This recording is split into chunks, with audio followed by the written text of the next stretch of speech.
back to the Join Avenue for just a few moments. The reason why I'm doing this is because this NPC here is going to be putting me over the top, and my Join Avenue will now hit rank 6, which is going to mean that an extra feature will be added. And since I want to be as thorough as possible, I'm going to show that to you. So, Place's reputation is now Secret Avenue, which is not really secret anymore since it's becoming more and more popular. But anyway, the owner is here, so I'm going to go back to my office real quick. And the feature that you obtain at level 6 is that, well, as you just saw in that shot, there was an, I would say sort of a pattern on the ceiling. Well, you can now change that as much as you want. You are given a few choices, but personally, I like the default one the best. And it's this guy over here, Gardener, that is going to change the Avenue's ceiling on top of what he already did. This isn't the only thing that he does, so let's take a look at the patterns that are available. So currently the default one is Star Orange, and this is Aurora Purple. That next one is Cloudlight Blue. No, I'm not going to change. And this last one is Stone Green. Now, I honestly like the default one better, which for reference purposes is this. So I'm just not going to change at all. I just find it more appealing, more colorful and stuff. And by the way, just one more thing. I have evolved my Patrat into Watchhog, and I have given it Flash and Strength, so now it's a lot more potent as an HM slave. So that's done at the very least. Okay, back to Nimbasa, where I'm going to clear the remainder of the sports domes today.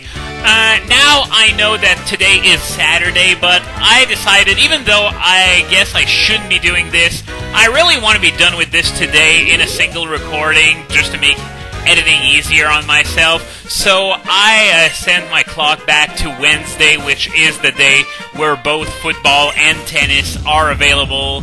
So yeah, because of that, I'm going to be able to clear all that today in a single recording. So, a few more things that I wanted to talk about when it comes to Koro Koro that I didn't have the time to do last time because, well, I was too busy nerdgasming over Inkay and Malamar. But, yeah, Pancham's evolution has been revealed. It is named Pangoro. It's basically just a bigger panda, nothing overwhelmingly different about it. It's a fighting dark type, which, well, was sort of expected when you take a look at Pancham and the way it looks. You could sort of tell that it was going to evolve into a fighting dark Pokemon. I'm going to say this, though, Scrafty is going to be a pretty hard act to follow, though it does have Iron Fist, and it looks like it's going to come equipped with a lot of punching moves, so this could potentially be interesting. And there was also a new move that was revealed, the Fairy-type move called Draining Kiss. Although none of the major sites have given any details about that, the source that leaked information to Pokébeach, and I'm going to come back to that subject in just a moment, said source said that it was not going to be a straight-up clone of Giga Drain and Drain Punch. If what the guy says is true, then it's going to be a little bit weaker at 60 power. However, you will be healed for 100% of the damage you deal, instead of the 50% of all the other absorption moves, such as, well, Giga Drain and Drain Punch, but also Leech Life, Absorb, Mega Drain. So, yeah, this could be potentially quite interesting for fairy types to help enhance their bulk. Who knows? And as for the regional professor, he's going to be known as Professor Sycamore, which, well, it's kind of complicated to explain, but I guess I'll try to make it as simple as possible. The aforementioned source said that the main professor in X and Y was going to be some other guy, and Sycamore would be like a secondary professor, kind of like the Gen 6 counterpart to Cedric Juniper, I guess. who would give you one of the Kanto starters, presumably in the post-game. So yeah, maybe the source did a piss-poor job at explaining it, or maybe it's just outright a half-truth, who knows. But nonetheless, with all the info that's been leaked, you can't deny that this source was actually legitimate for a change. Imagine that! Pokébeach, after all these years, finally lucks out into getting a legitimate inside source, not just some guy who's making shit up. That, for me, was the shock of the year.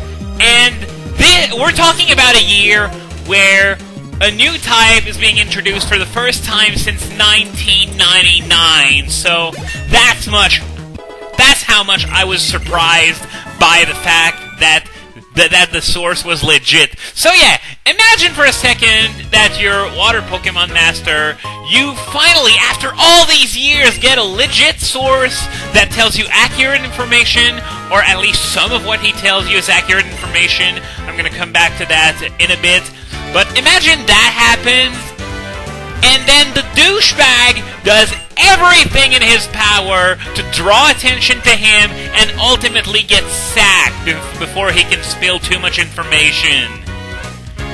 Because, let's be honest here, the guy was a complete dumbass for doing what he did.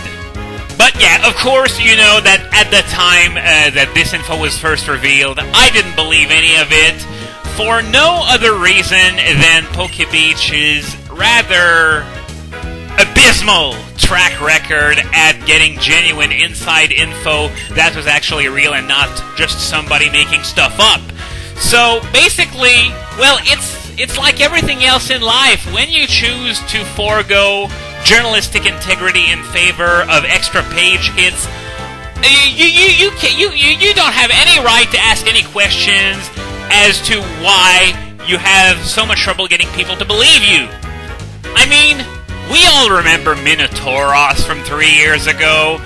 We all remember the whole thing about placeholder data for alternate forms that was supposed to be in Diamond and Pearl and Black and White 1, that was supposed to be a sign that Kyurem would be getting an alternate form in Black and White 2, but then he got busted when it turned out that there were 2 alternate forms instead of 1. So right at that point, you knew that this was yet another attempt at getting page views by being, the first to officially announce that Kyurem would be getting a new form like most people already expected at the time. But as far as the source he got this time around goes, there is still the matter of, the fact that many of the bullet points that he brought up that made me not believe him in the first place, because what checked out so far, it's all been stuff that was somewhat believable. But the specific points that made me not believe him at first sight are still so far unproven. Well, first we have the fact that his fairy type chart doesn't match what was said on Pokemon Smash. A few hours before he leaked the information, as a matter of fact. So yeah, this always struck me as kind of funny that, a few hours after Pokemon Smash said anything about that he would give information that contradicts it. Then there's this whole Mewtwo getting a second alternate form thing. The movie is now out in theaters in Japan, and there was no sight of a second alternate form. And I've always thought that we're gonna know with the movie for sure, because, and I'm usually not a gambling man, but I would practically be willing to put money on the table with this, that if there isn't one in the movie, then there isn't one in the game. And as it turns out, there was only the one we already knew about in the movie, so it's very unlikely that Mewtwo gets 2 alternate forms in the game. And if it does, then it means that they've got plans to do some more stuff with Mewtwo in the near future, but so far, it doesn't look so good. And then he said that some attacks would be dual type, and judging by the screenshots of the game that we have right now, if there are any shenanigans regarding move typings, it won't be straight up shooting out 2 types at once. It will be like maybe an attack changes types under certain conditions or something like that. But that's definitely not how he worded it. He said that some attacks would be dual typed, which is going to be at best a half-truth and at worst completely false. But even outside of the more dubious stuff, there are still a few more things where the pieces don't quite fit. For example, I've already mentioned the role of Professor Sycamore. There's also the fact that he mentioned having 2 rivals, whereas, judging by what was revealed, I think it was last month, we're going to have a hell of a lot more than 2 rivals. Of course, this is the game that might blur the line a bit between what's a rival and what's not. I know some people consider characters like Wally and Ann as rivals, even though I really don't. But still, it's sort of weird considering what we know right now. And I guess I should also mention that he also had to correct himself on both the starter's final form secondary types and the fairy type chart, where he had apparently sent the wrong information the first time and he had to correct himself. So, maybe you know, I'm not willing to throw the stone at anyone for that. It could just be that the guy is as inept as the delicious cinnamon guys at remembering types and type charts. But there's no denying that the source somehow is for real. Much of the info has already been proven true, while other stuff doesn't really look too good. But, you know, it's happened a lot before where people have actual real info and post it on the internet, but they throw some fake stuff as well to throw people off, and we only really find out when the game's released because, well, what's not in the game, well, you can't really judge for yourself before the game is out. It goes without saying. So, we're just about done with the sports domes. There are a few more NPCs that I want to talk to, including this tennis ass that's running over here. So I still have over 2 minutes left in this video, so I'm going to take this opportunity to initiate a side quest. Well, of course, we're in Nimbasa, so you probably have a pretty good idea what I'm talking about. Yes, it is the Yancy side quest. I'm going to explain it a bit more in depth for those who don't know what it does in a future video because I don't really have the time to do so today. There are a few NPCs on the way there, and I guess I have the time to talk to them as well. So yeah, of course, Nimbasa still has the amusement park from the last game. It's a bit different because the gym used to be that roller coaster thing, whereas now it's an entirely new thing that completely lacks any sort of gym puzzle, but we're going to get to that in a few videos. But for now, you want to pick up this item, and this is the extra transceiver that someone lost. And wouldn't you know it, the very second that I find it, it's ringing. So yeah, I really have no idea how this works, how Yancy, because that's the owner of the extra transceiver, how she managed to figure out that at this specific moment I picked up the extra transceiver and she called me. It's like, can't you see me or can you not see me? Because obviously, well, she's saying that she's in a place where she can't come by and stop it, so she can't see me. So how can she possibly know that I've got the extra transceiver? It makes no sense. Anyway, you really want to pick this up as soon as you're given the chance. I know I stalled for a few videos, but it doesn't really matter because I know how to use the thing, which, as I said, I'm going to explain in a future video.